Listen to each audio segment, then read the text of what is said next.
Lakas ang ulan mga idol. Yung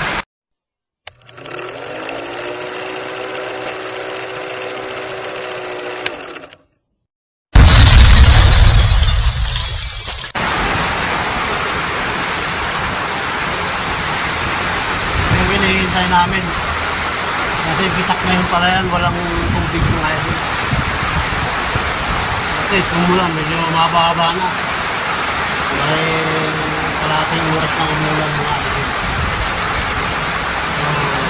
Ayos to. Mag-umpisa na lang mag-aararo.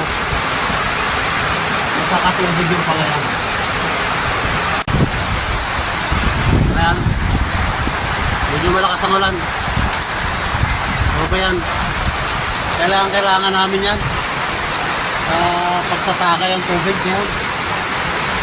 Yung iba na malapit-lapit sa irrigation, medyo may tubig sila. Medyo mahina rin yung irrigation niya, pinakatapat. Kasi hindi pa nalilinis yung mga kanal. Nag-umpisa pala ako maglinis po sa akin sa area ko. Hindi pa natapos. Kasi medyo Sabado-Linggo lang ako nakakagalaw sa palayan mga idol. At Lunes hanggang Biyernes nandito ako sa tindahan. Yung mga anak ko naman may mga trabaho kaya ganun na lang. Pag nandito sila Sabado-Linggo nakakagalaw ako dun sa palayan.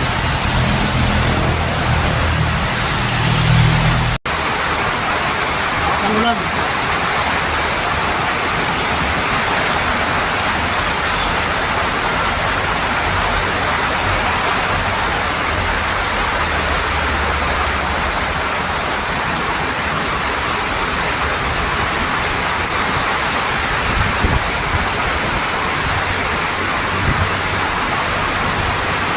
Ayan, buhos na tayo mga idol.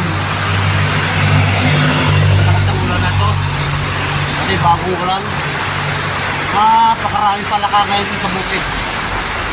Nasa pilan-pilan lang yan.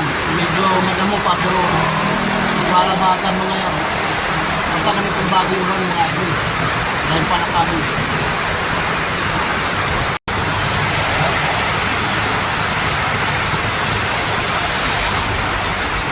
Palakas.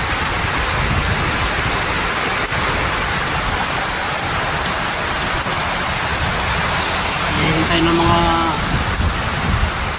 magpapalay, magsasakaan dito na yung ating hinihintay ng ulan. Pero pagka ito na ba sinigunda ng matinding init, abay wala rin yun. Sandali lang patuyuin yun.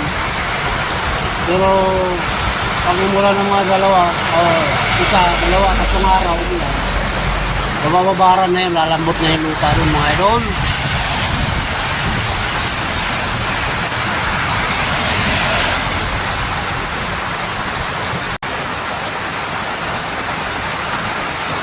Yun. Tuloy-tuloy pa rin ang ulan. Tama. Kapag umpisa na ng pag-aararo at yan talagang hinihintay namin mga idol. Ulan. Tagal-tagal din kasi yung napakainit dito.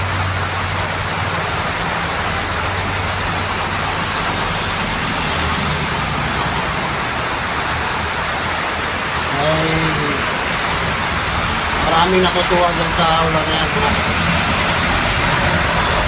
Nakakapag-umpisa na ng pag-aararo dito. Hanggang sa muli mga idol.